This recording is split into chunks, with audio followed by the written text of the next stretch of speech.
Hey, McGee, good to see you again. It's Mr. Lohn, and it is time for our next read aloud. I was shocked this morning to find out that I have not read this book yet in the whatever 4 or 5 years we've been doing this YouTube channel. I think 4 years.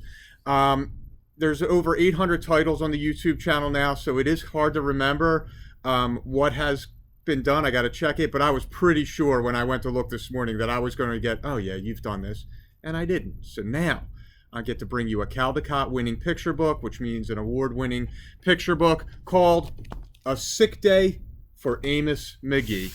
And I absolutely love this title. Here we go. It is written by Philip Stead.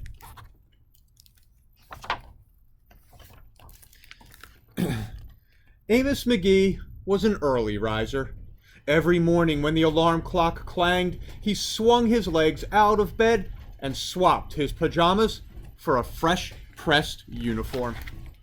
He would wind his watch and set a pot of water to boil, saying to the sugar bowl, "A spoonful for my oatmeal and 2 for my teacup." Belly full and ready for the workday, he'd amble out the door. Every day Amos waited for the number 5 bus. "Next stop, City Zoo," the bus driver would call. 6 a.m., right on time, he'd reply. Amos had a lot to do at the zoo, but he always made time to visit his good friends. He would play chess with the elephant, who thought and thought before making a move. Run races with the tortoise, who never, ever lost. Sit quietly with the penguin, who was very shy. Lend a handkerchief to the rhinoceros, who always had a runny nose. And at sunset, read stories to the owl, who was afraid of the dark.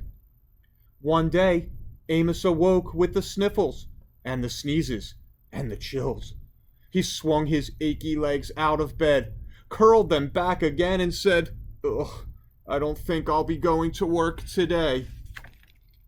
Meanwhile, at the zoo, the animals waited for their friend. The elephant arranged his pawns and polished his castles. The tortoise stretched his legs and limbered up. The penguin sat patiently, all by himself. The rhinoceros worried that his allergies were worsening. The owl perched atop a tall stack of storybooks, scratching his head with concern. "Where is Amos?" the animals wondered. Later that day, you can see the animals are all lined up at the bus stop. And now they hop on the number 5 bus. "Hooray! My good friends are here," said Amos. The elephant prepared a game of chess. Amos thought and thought before making a move. "I'm too tired to run races today," said Amos to the tortoise. "Let's play hide and seek instead." The tortoise hid inside his shell. Amos hid beneath the covers. Amos yawned. "I could use a nap." The penguin sat quietly, keeping Amos's feet warm. "Achoo!" Amos awoke with a sneeze. The rhinoceros was ready with a handkerchief. "I'm beginning to feel much better, thank you," said Amos to his friends. He swung his legs out of bed. "Perhaps we'll share a pot of tea." Amos wound his alarm clock. "It's getting late," he said. "After all, we have a morning bus to catch."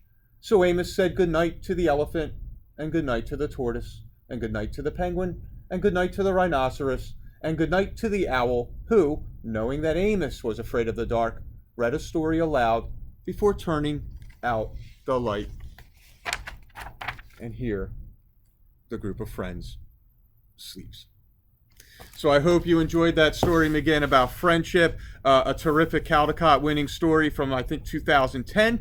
We'll be back with another story tomorrow. Keep reading, my friends, and we'll see you soon.